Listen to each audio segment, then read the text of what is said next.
প্রিয় ভাইরা, জামাতে ইসলামী যে দুর্নীতিমুক্ত সমাজ গড়বে তার প্রমাণ কি? তার প্রথম প্রমাণ হচ্ছে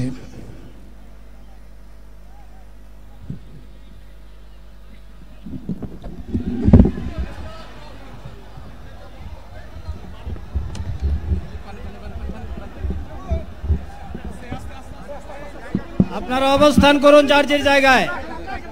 আপনাদের সবকিছু দেখার স্থান পরিবর্তন করবেন না, সবাই জায়গায় থাকেন, সবাই তার নিজ নিজ জায়গায় অবস্থান গ্রহণ করেন, সবাই তার নিজ নিজ জায়গায় অবস্থান গ্রহণ করেন। আপনারা নিজ নিজ জায়গায় থাকুন, প্রয়োজনীয় দিক নির্দেশনা দেওয়া হবে। আপনাদের উত্তেজিত উদ্বেলিত হওয়ার কোনো কারণ নেই। মহান রাব্বুল আলামিনের একান্ত মেহেরবানিতে আমাদের প্রোগ্রাম আলহামদুলিল্লাহ, শুকরান, আলহামদুলিল্লাহ কাসিরান। সম্মানিত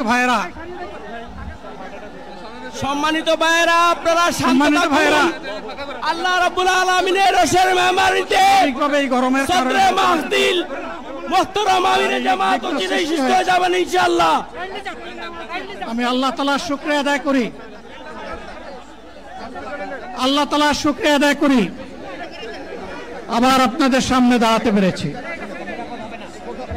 আমি বলেছিলাম দুর্নীতিমুক্ত বাংলাদেশ ইনশাআল্লাহ সবাইকে নিয়ে আমরা গড়ব।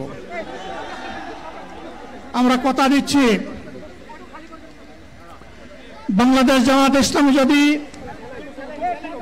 আল্লাহ তাআলার মেহেরবানি এবং সরকার জনগণের ভালোবাসা নিয়ে সরকার গঠন করে, তাহলে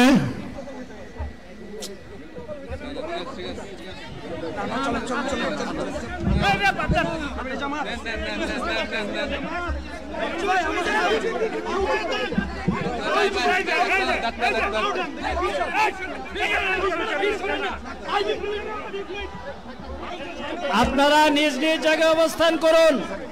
আমাদের স্বেচ্ছাসেবকগণ আছেন, সংশ্লিষ্ট বিভাগের দায়িত্বশীলরা আছেন, তারা প্রয়োজনীয় ব্যবস্থা নেবেন।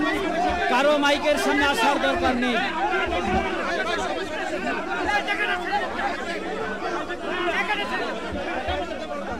আপনারা অবস্থান করুন নিজ নিজ জায়গায়।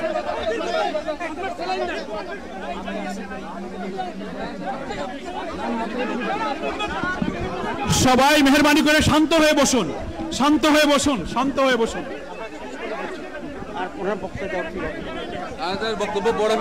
আপনারা সকলে আমিরে জামাত একটুখানি অসুস্থ হয়েছেন, গরমের কারণে হয়েছে, কিন্তু উনি বারবারই চেষ্টা করছিলেন বক্তব্য দেওয়ার জন্য। ডাক্তাররা বলছেন ওনার আর বক্তব্য রাখা ঠিক হবে না। ওনার যে বক্তৃতা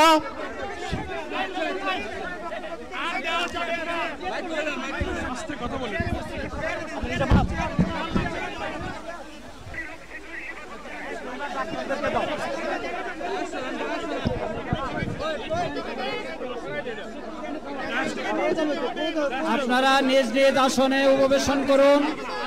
সংগঠনের দায়িত্বশীলগণ প্রয়োজনীয় দিক নির্দেশনা দিবেন। আপনাদেরকে নিজ নিজ জায়গায় অবস্থান করার জন্য অনুরোধ করা হচ্ছে।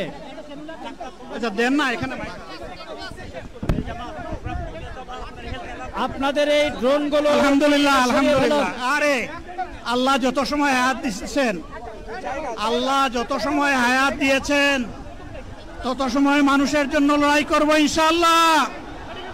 এ লড়াই বন্ধ হবে না। বাংলার মানুষের মুক্তি অর্জন হওয়া পর্যন্ত আমাদের লড়াই অব্যাহত থাকবে।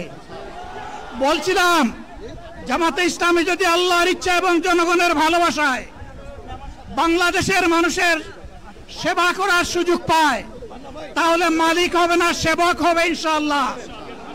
আজ আমি ঘোষণা দিচ্ছি, লক্ষ জনতাকে সাথে নিয়ে বাংলাদেশ জামাতে ইসলামী থেকে যারা আগামীতে সংসদ সদস্য হিসাবে নির্বাচিত হবেন, আরে আপনারা কথা বন্ধ করেন, আপনারা কথা বন্ধ করেন, সবাই বসে পড়েন, সবাই বসেন, বসেন, কেউ দাঁড়াবেন না, সবাই বসেন।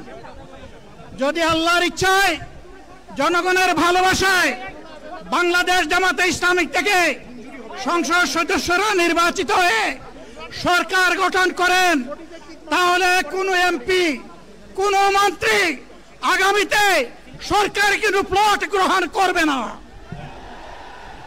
কোন এমপি এবং কোন মন্ত্রী ট্যাক্সবিহীন কোন গাড়ি চড়বে না।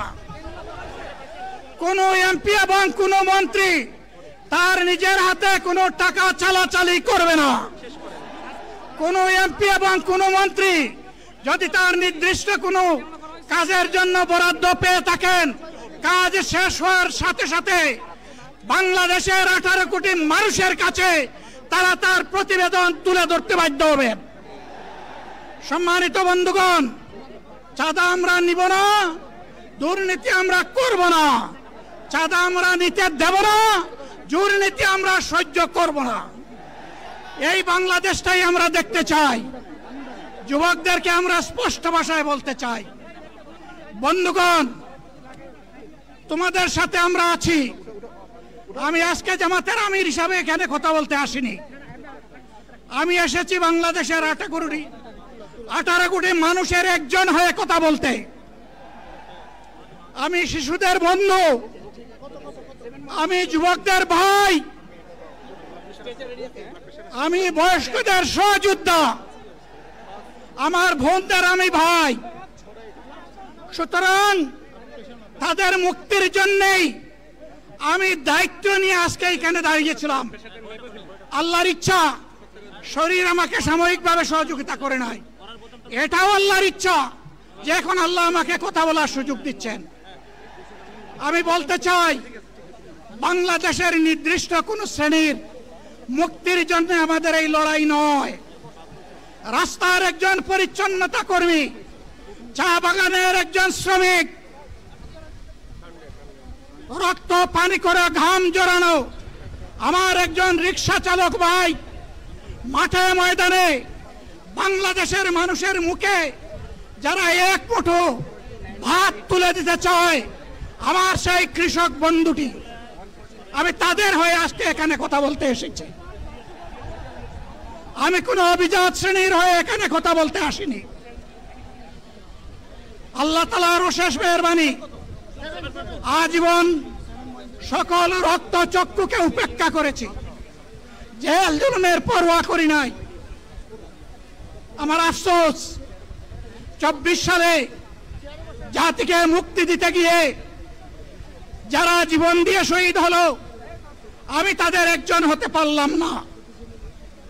আপনাদের কাছে দোয়া চাই, ইনসাফের ভিত্তিতে একটি দেশ গড়ে তোলার জন্য আগামীতে যে লড়াই হবে, আমার আল্লাহ যেন সেই লড়াইয়ে আমাকে একজন শহীদ হিসাবে কবুল করেন।